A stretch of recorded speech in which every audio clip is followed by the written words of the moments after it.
Yeah? Am I audible for everyone? Yeah, all right, perfect. Hi everyone, my name is Mell Brouwer, and today I'll be talking about building a modular RAG pipeline. This is me. I'm an AI developer with ABN AMRO. I work with the AI team for innovation technology. And the fun thing about me is I basically try to automate everything. Yeah, is it okay? All right. And this is Brian. Brian is a 10x developer at ABN AMRO. He's super smart and he loves coffee like most developers. So why am I introducing Brian? That's a little bit weird, right? Well, let me tell you a story. So recently I was talking with my manager, and my manager asked me to start building this new generative AI project. He told me, go get together your own team, but if you really need an expert on the subject, reach out to Brian, right? So with any topic, there are, I guess, 3 groups. First of all, you have, hey, my clickers, there you go. First of all, we have the clueless people, right? These are the people that know nothing about AI. They haven't done anything yet. Maybe with a raise of hands, anyone here who's absolutely clueless? Well, great, happy that you guys are here. And then we have the second group. These are the wannabes.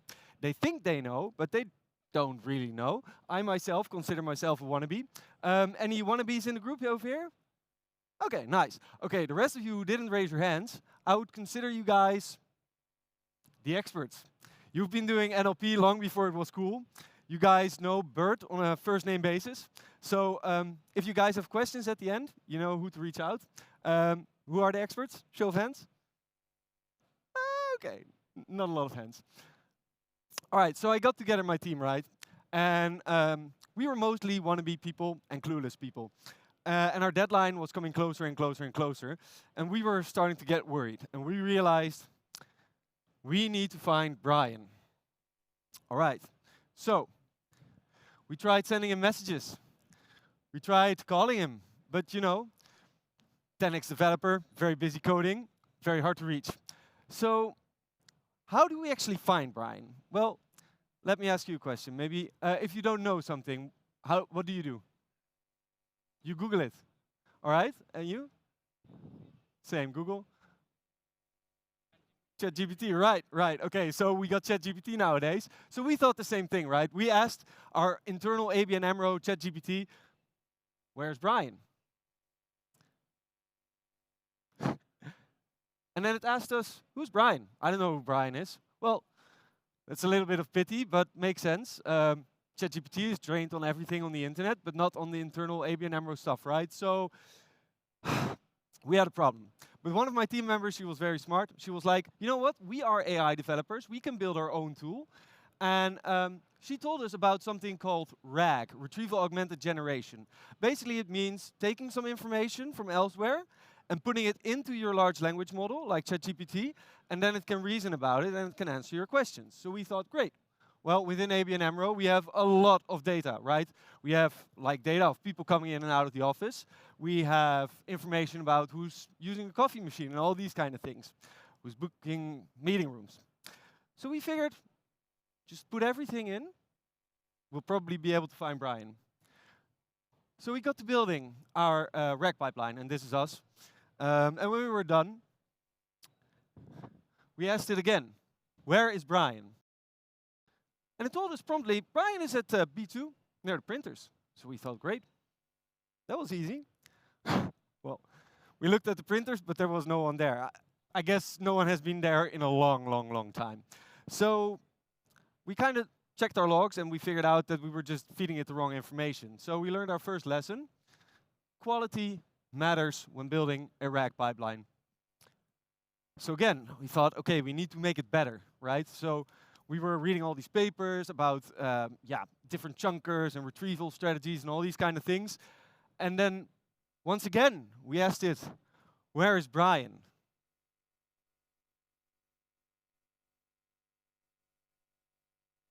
So actually, 20 minutes later, it told us Brian is on D13 next to the coffee machine. We were like, okay, great, cool. So we went over there, and well, there was no Brian, but there was a janitor cleaning out the coffee machine, and he told us that Brian had been there 5 minutes before. So that's actually good news. Our RAG pipeline was working, but we learned a second lesson. Speed matters. Then a colleague of mine went like, you know what? I think we're going at it in the wrong way. maybe we need to ask it really nicely. So he typed, where the fuck is Brian? And went like this, like no profanity. It's not allowed. So, okay. We had to improve our RAG solution yet again. So it was already good.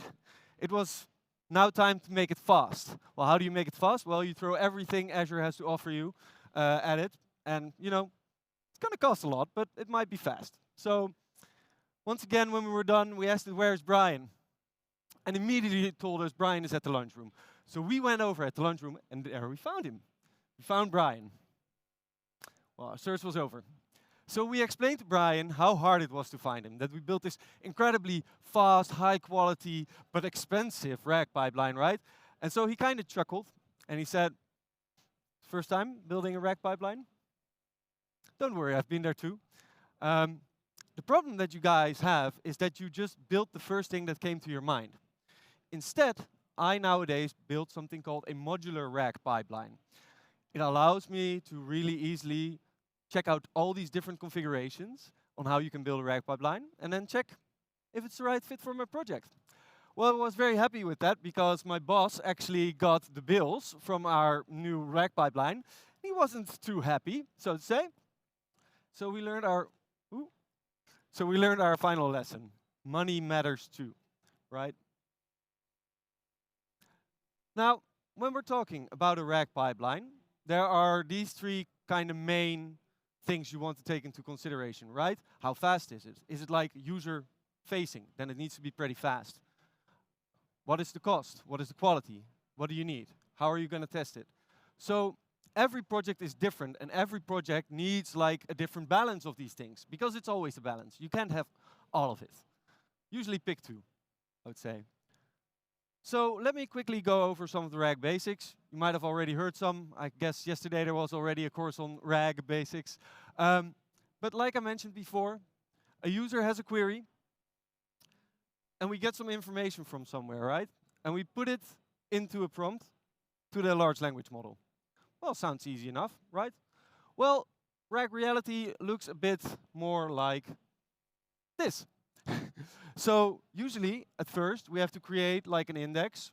So we take a lot of our documents, our information, we extract that information, then we need to chunk it up into bite-sized pieces, because we're not going to feed all our documents into our large language model in one go. Then we need to embed it, so we actually need to turn our text into numerical representation. And then during query time, when the user has a query, we are actually retrieving from this index, right? So yeah, there are all different types of retrievers that you can think of. You have like a naive, just some cosine similarity. You kind of check, hey, okay, these are the relevant parts. But nowadays, there's a lot of information that you can find out there on how to do this more efficient. For example, you have re-rank, which will use a transformer, for example, to kind of check what documents are that are being returned, and then, you know, reorder them based on what it actually thinks is relevant. So we see another thing.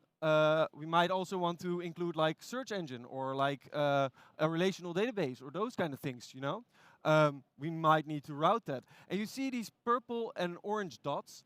And in all of these, we need like a large language model, or we need like an embedding model potentially for any of the implementations.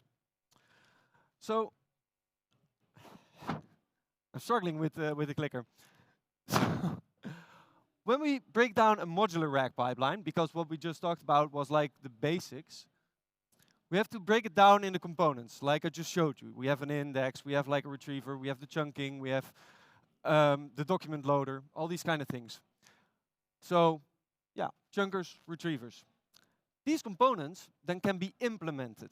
So the component is the abstract part of the RAG pipeline, but the implementation is the actual code of the thing that you're going to run. So for example, it might be a semantic chunker or re-rank, like I just mentioned. So a semantic chunker, for example, is when you want to split up a document, but you kind of want to make sure that the part where you make the split, you kind of have all relevant information in the first chunk, and then the relevant information that belongs to the second chunk is only there. So in this case, you might need like some resources, like a large language model or an embedding, or maybe a prompt.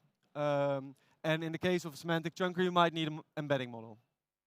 Also, for some of these components, you might need arguments. For example, if you have a retriever, how many documents are you going to retrieve? Well, that's covered in the arguments. So in the basis, you create a central pipeline. You split it up in indexing and retrieval, because indexing you usually do once, hopefully. And then retrieval you kind of do every time a query comes in. So you then compose this with a user interface or with a configuration file.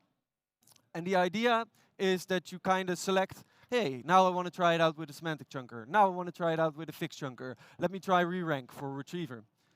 And then you use meta programming, which is a very fancy word, but it's not that complicated. It's just, in this case, the import lib module from Python that during runtime, based on the strings that you provided, kind of knows which code it should grab for this version of the RAG pipeline.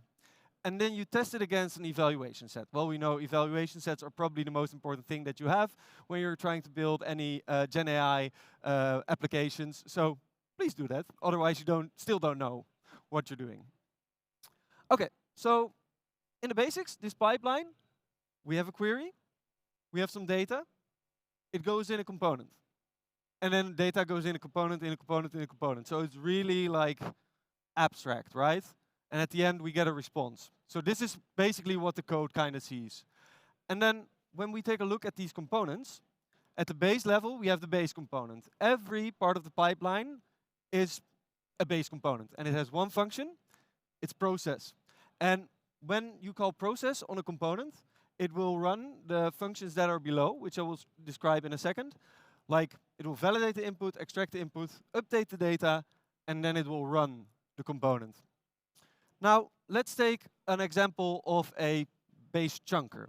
So this chunker, you kind of need to define, OK, if it's a chunker, what sort of information is this chunker allowed to receive? And how are we putting that information back again in the data object? Finally, we have the actual implementation. You, as a user of the modular RAG pipeline, only need to build the run method. So for the semantic chunker, you need to provide the logic for what actually happens when you run it, right? So this kind of allows you to write byte sizes of code for each of the different parts and really easily test them against other implementations. So let me go briefly give you a demo. I will have to switch the way the screen is mirrored. Decimator. Let's see. Oh. Oh. Screen mirroring.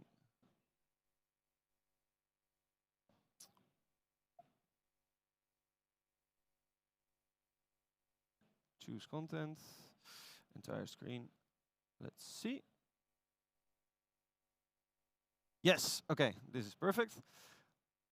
All right, so let me quickly first show you the front end that I've built for this modular RAG pipeline. Like, it's Brian's idea, but I thought we can do this a little bit nicer, right? So in Streamlit, I created a basic front end with some tabs. So we have a run tab, we have a batch tab, we have an index tab, and we have a retrieval tab. You can also run this modular RAG pipeline using a configuration file, or test 10 different variations with 10 different configuration files. But just for you guys, I thought it would be kind of nice to show it like this. So in the index, we see that we have a document loader, we have a chunker, and we have a vector store. So in this case, I'm using ChromaDB. It's quite easy. And then on the retrieval side, we have a query transformer. It's currently just passing the query on. We have a router. I mentioned it might be splitting off to like a search engine or these kind of things. We have a retriever. In this case, we're retrieving from the ChromaDB instance. We have a prompt builder, an answer generator, and an evaluator at the end. So let's take a look at run, because when I ask it, where's Brian? We can run the pipeline, and this will create the index and then run the pipeline, the retrieval pipeline. So this is important. We want to test also different index versions. So in this case, it will run both. So when I press run pipeline, live demos are always scary, but let's hope it works. Any day now. Yes, there we go. All right, so it told us Brian is located at B2. well, I think that's where the printers are, right? So, but we do see some information on how long it took to create the index and how long the retrieval took. I'm not sure why it took 7 seconds. Normally it takes like 1, but okay. So maybe let's try something else, right? Because if we take a look at the index, we see that we have a text loader. Maybe let's look at our information. So here at the top, we have the bank info. So we have some canteen data.db, we have a coffee machine data with CSV, and we have a printer data.txt. So, okay, we know printers isn't going to help us a lot. But now let's try and build a CSV loader. It's going to be quite easy. No fancy coding over here. So let's go to document loaders. And then we have a base document loader, but we also have a text loader. So like I mentioned, first we have the base component. The base component gets implemented by, for example, a base a base document loader. And then the actual implementation is the text loader. So this text loader, it's quite easy. It has a run method. It doesn't take any arguments other than a directory. And over here, yeah, we just kind of, read a text file and then put it into documents. So let me create a copy of this. I'm going to call it CSV loader. And I'm going to make it very, very fancy. So we'll just rename it like this. And instead of reading TXT files, we're going to read CSV files. I'm saving it. And we're going back to the Streamlit front end. And now we can immediately see that in the index, I'm also able to select a CSV loader. So that's great. It's also taking a directory. So it's grabbing the data bank info directory. But let's run it again, right? So let's ask it, where's Brian? Okay, so this time it showed us that Brian was at the coffee machine, which is kind of nice. And we can also see that this time the retrieval was a bit faster. So I guess the internet connection was maybe a little bit spotty. Or the Azure resources, I don't know. So this is nice, right? But what if you want to have completely new components? Well, you can do so as well. So I've set some things up in advance. But let's create, for example, a SQLite retriever. Because as we can see, we also have a canteen data.db. So probably some relevant information is in there. So let's make a new one. Let's call it SQLite retriever. And I'm gonna be cheeky and not bore you with any coding, but let me put it over here. So we have the SQLite retriever over here. It implements the base relational database retriever. And we provided a database path in the arguments. And then we have some code to show like how to execute the query, format the results. And obviously there's the run function. So this run function is what is actually being called. And if you can see, it's very basic. It just checks where a user is Brian. So it then returns the results. One thing that we now need to do, because we're introducing this new component, is we also need to add it to our configuration file. So in this config.yaml file over here, we have a retrieval pipeline part. And down here we have an indexing pipeline part. And let's take a look, because over here is our retrieval component. But let's add in another component, in this case, the relational database retriever. So we provide the SQLite retriever as an implementation for our relational database retriever.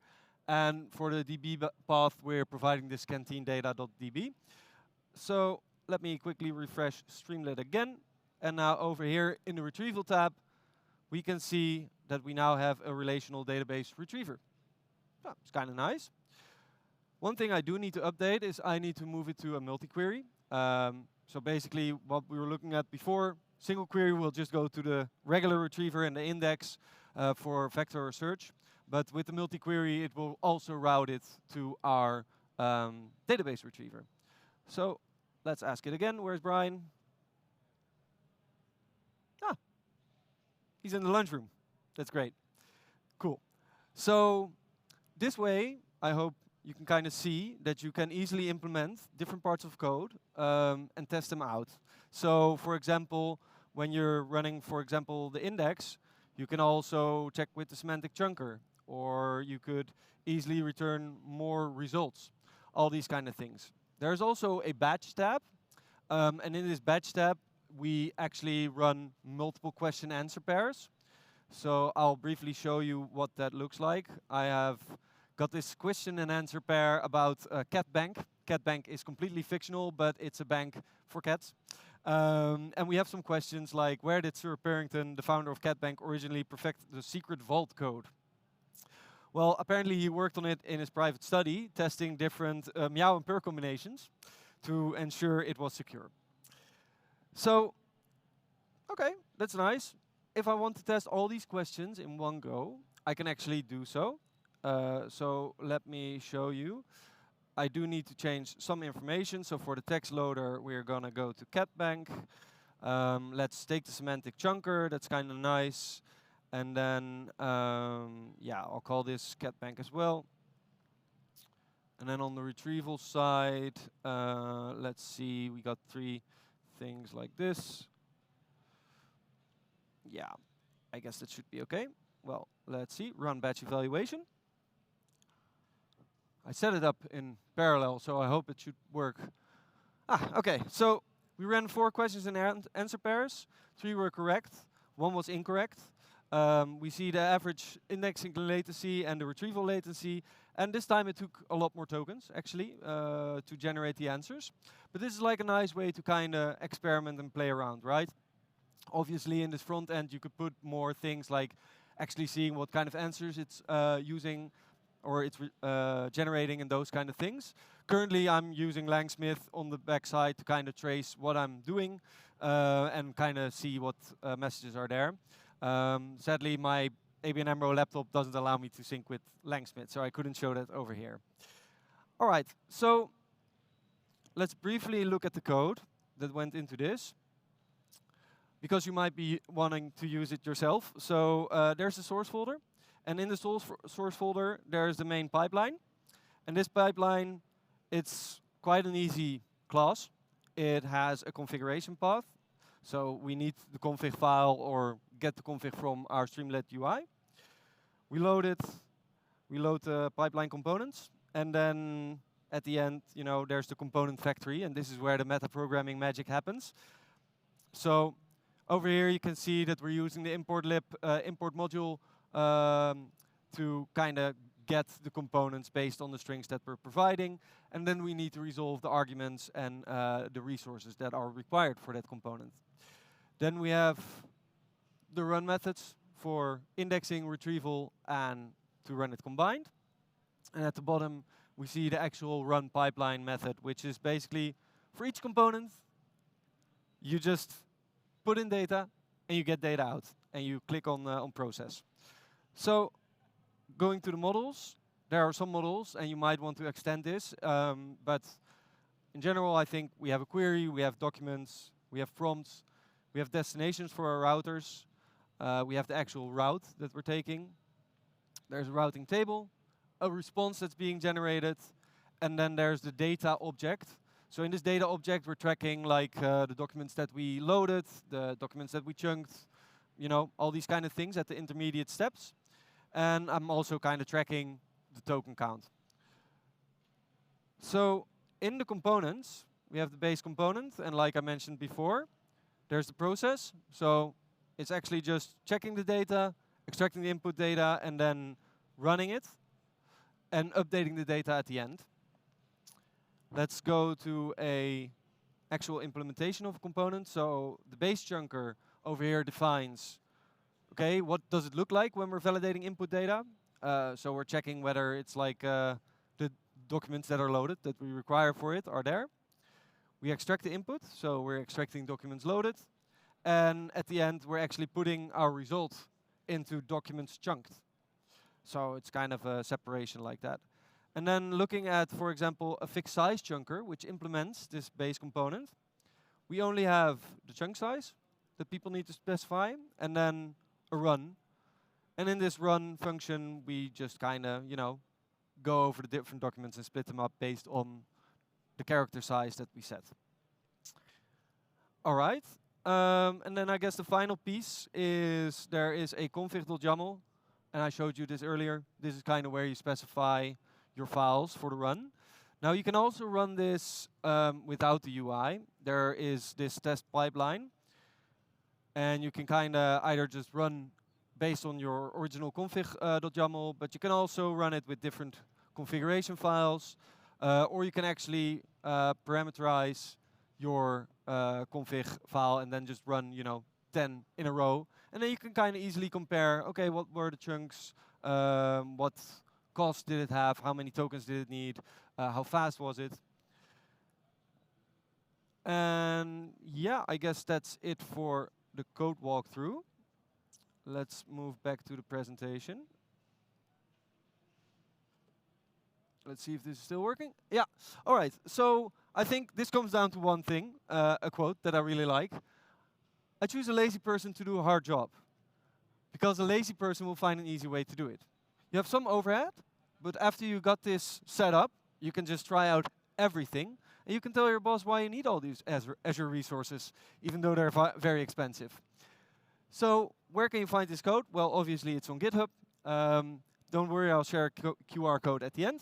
You can find it over here. And if you have any questions about this modular rack pipeline, where can you find Brian? Well, to be honest, I don't think Brian wants to be found. But you can find me instead. You can reach out to me, and I'll be happy to help you with any questions that you have. Thank you very much.